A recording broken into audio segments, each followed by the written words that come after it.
Halo sahabat Kompas TV, saya Ihsan Sitorus, presenter program Saksi Kunci Kompas TV. Jangan lupa terus perbaharui informasi Anda dengan menyaksikan informasi terbaru yang independen dan terpercaya di YouTube channel Kompas TV. Dan jangan lupa klik subscribe, like, komen, dan share, serta aktifkan tanda lonceng untuk mendapatkan informasi terbaru dari YouTube channel Kompas TV. Terima kasih, sampai jumpa.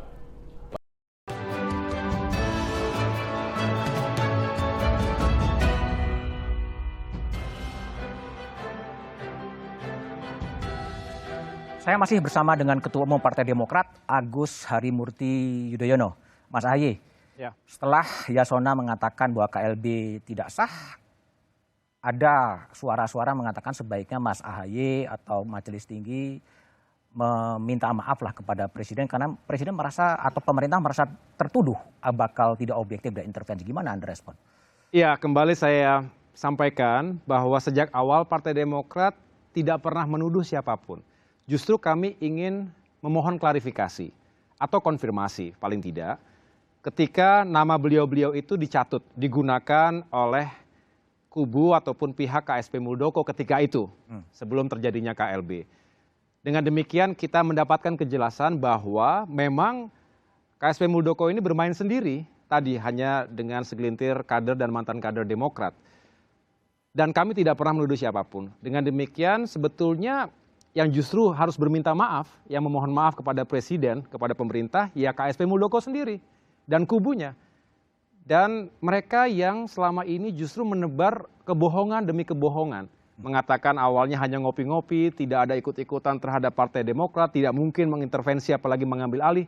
Buktinya semua terkonfirmasi dengan terjadinya KLB ilegal di Deli Serdang tanggal 5 Maret yang lalu. Maaf juga kepada rakyat. Karena di tengah-tengah situasi pandemi ini justru mereka membuat kegaduhan politik.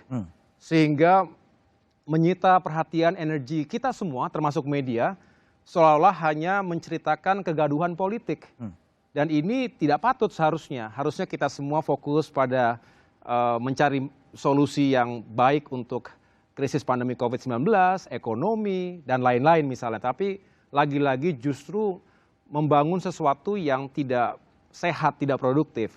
Dan yang ketiga tentu harusnya berminta maaf kepada seluruh kader Partai Demokrat dimanapun berada. Karena telah mengganggu, mengancam, mengintimidasi, dan memecah belah perilaku buruk. Dan itu semua sebetulnya tolonglah disadari itu dengan baik. Dan kalau bisa justru mereka lah yang berminta maaf seperti itu. Oke, setelah keputusan dijatuhkan, apa sih refleksi dari seorang Ahaye soal kemelut di Partai Demokrat? Apakah betul seperti dikatakan oleh Pak Muldoko bahwa ada pertarungan ideologis di bawah Partai Demokrat? Iya, yang pertama saya harus tegas mengatakan apa yang disampaikan oleh KSP Muldoko ketika itu, seolah di Partai Demokrat itu ada tarik-menarik ideologi yang berbahaya terhadap Partai Demokrat dan juga Indonesia. Maka saya katakan itu adalah sesuatu fitnah yang keji. Dan kami semua marah. Marah karena dituduh memiliki ideologi yang berbahaya. Saya katakan ketika saya sampaikan di depan pers ketika itu, tolong jelaskan apa yang dimaksud dengan tarik-menarik ideologi tersebut. Tapi kalau yang dimaksud adalah Demokrat bergeser, kemudian seolah ideologinya bergeser menjadi yang lebih radikal, apakah itu kiri atau kanan, maka kami sampaikan di sini, terima kasih Mas Budiman telah memberikan kesempatan kepada saya, bahwa Partai Demokrat teguh pada ideologi Pancasila. Kami adalah partai yang mengusung nilai-nilai nasionalisme dan juga religius. Kita tidak ingin membentur-benturkan antar identitas satu sama lain. Dan itu final. Justru kami termasuk yang paling lantang untuk mengatakan tidak boleh tumbuh subur berkembang di Indonesia ini, apalagi di Partai Demokrat, paham-paham radikal. Kiri maupun kanan tadi, dan juga kita harus tolak bahkan lawan eksploitasi politik identitas yang hanya akan memecah belah sesama kita. Mas Ahaye, Pak Muldoko itu seorang mantan Panglima TNI, ya, seorang jenderal, dan sekarang sebagai Ketua KSP. Kalau dia mengatakan bahwa ada pertarungan ideologis di dalam Partai Demokrat, semata-mata sebuah pernyataan politik atau punya dasar sebetulnya?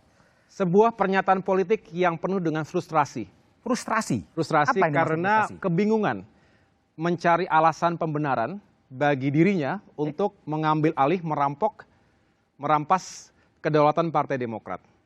Karena sejak awal bergeser-geser narasinya. Dari katanya alasannya A, kemudian B, kemudian C.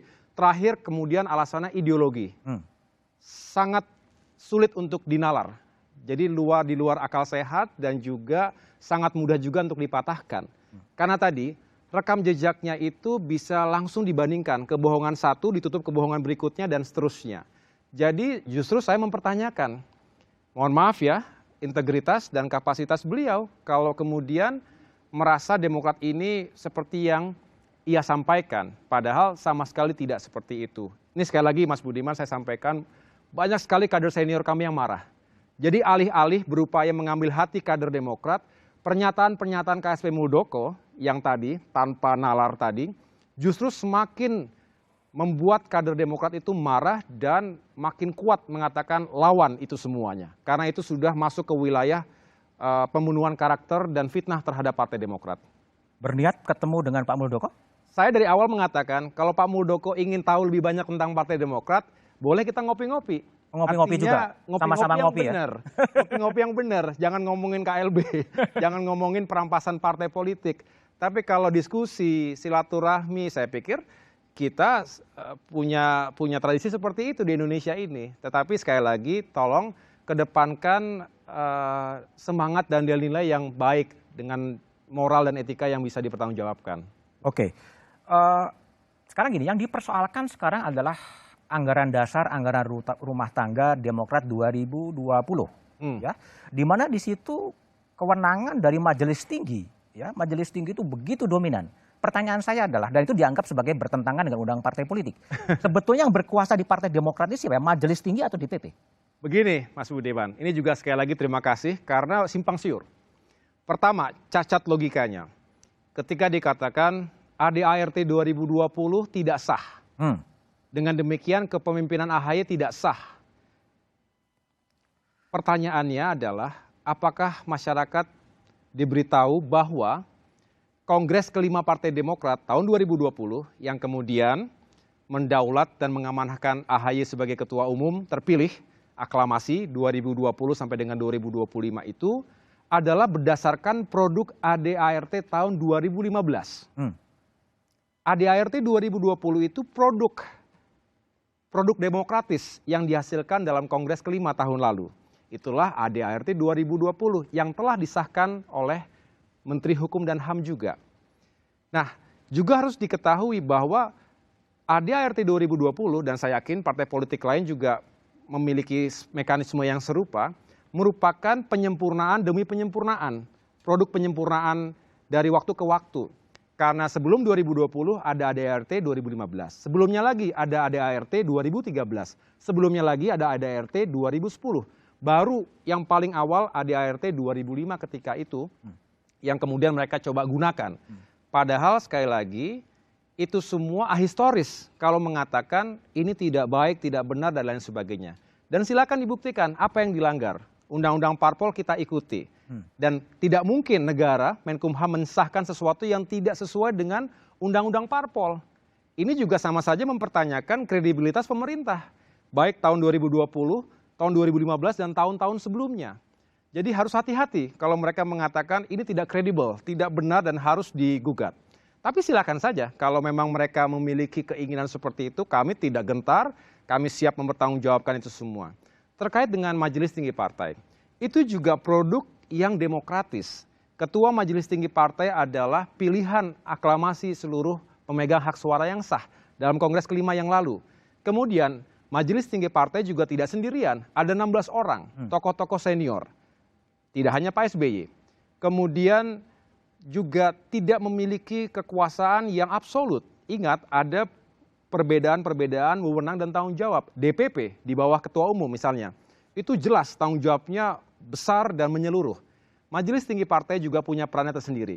Dan dalam keseharian, bahkan yang luar biasa nih, Pak SBY walaupun sebagai Ketua Majelis Tinggi Partai, banyak sekali juga yang menyerahkan kepada DPP karena beliau yakin dalam konteks kekinian, Ketua Umum dan beserta jajaran DPP yang paling mengetahui situasi politik yang dihadapi sehari-hari. Jadi beliau memberikan ruang yang luas juga untuk kami mengeksersis segala keputusan. Oke. Gitu.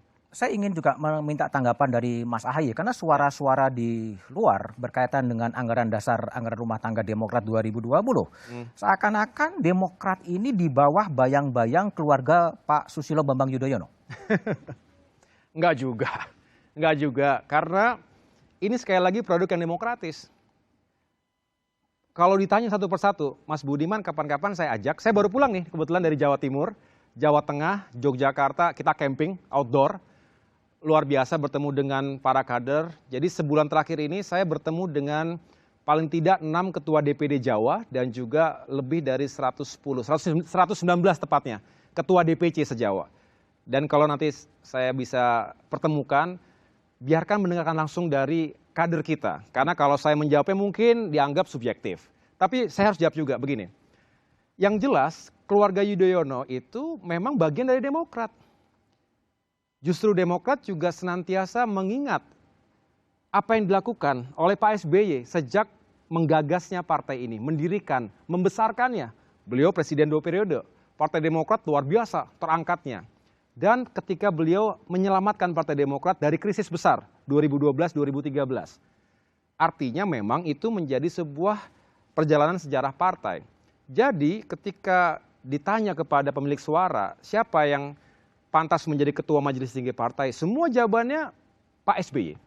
Nah kemudian kalau ditanya keluarga Yudhoyono itu juga produk demokratis, ditanya kepada kader. Tidak ada, silakan dicek apakah ada yang dipaksa, apakah ada yang diintimidasi, apakah ada yang ditakut-takuti. Saya rasa kalau mereka bisa berbicara sekarang, mereka menjawab tidak ada itu semuanya. Dan ketika kami menjalankan tugas dengan peran masing-masing, tentu mereka juga terus memberikan masukan. Karena saya menganggap ini partai besar, lintas generasi. Saya termasuk pemimpin muda, tetapi juga harus menjadi jembatan yang baik. Dengan generasi senior, pendahulu, tapi juga dengan generasi muda politisi Demokrat sekarang. Yang energinya besar, yang ingin progres, yang ingin kemajuan. Begitu. Ada juga pertanyaan yang kemudian berkembang bahwa dominasi keluarga Cikeas kemudian menyingkirkan senior-senior dari Partai Demokrat. Sehingga squad dari Mas Ahaye dengan Demokrat betul-betul dipenuhi oleh wajah-wajah muda dan senior-senior itu kemudian tersingkir. Gimana Anda respon? Tidak juga. Dalam realitas organisasi yang sehat dan terus menjunjung tinggi pentingnya kaderisasi dan regenerasi, justru Mas Budiman, saya bangga cukup banyak kader senior, pendiri-pendiri partai, termasuk Profesor Budi Santoso sebagai ketua umum pertama, itu juga memberikan dukungan penuh kepada generasi pembaharu, generasi hari ini. Pendiri-pendiri partai yang juga sekali lagi senior-senior dan banyak jasanya untuk Partai Demokrat juga memberikan bukan hanya blessing tapi juga ruang yang luas. Dan ketika kami menghadapi situasi ujian terhadap Partai Demokrat ini, beliau-beliau semua itu turun gunung. Saya terharu, seharusnya bapak-bapak itu kan sudah tidak perlu repot-repot, tetapi tergerak dan memberikan testimoni. Bahkan terbuka mengatakan jangan memecah belah kami, jangan ahistoris, memutarbalikkan fakta. Dan keluar dari sejarah yang memang dituliskan dengan benar. Ini yang mereka ungkap. Dan dengan itu saya mengatakan, saya bersyukur dan tentu ini juga tantangan dan keharusan yang harus kami lakukan untuk terus menjadi jembatan yang baik antar generasi. Oke. Ya. Ada juga pertanyaan bahwa salah satu strategi yang sering dimainkan oleh Partai Demokrat adalah strategi playing victim. Seakan-akan menjadi korban. Apakah sekarang juga strategi itu yang dimainkan? Jawabannya setelah jeda berikut ini.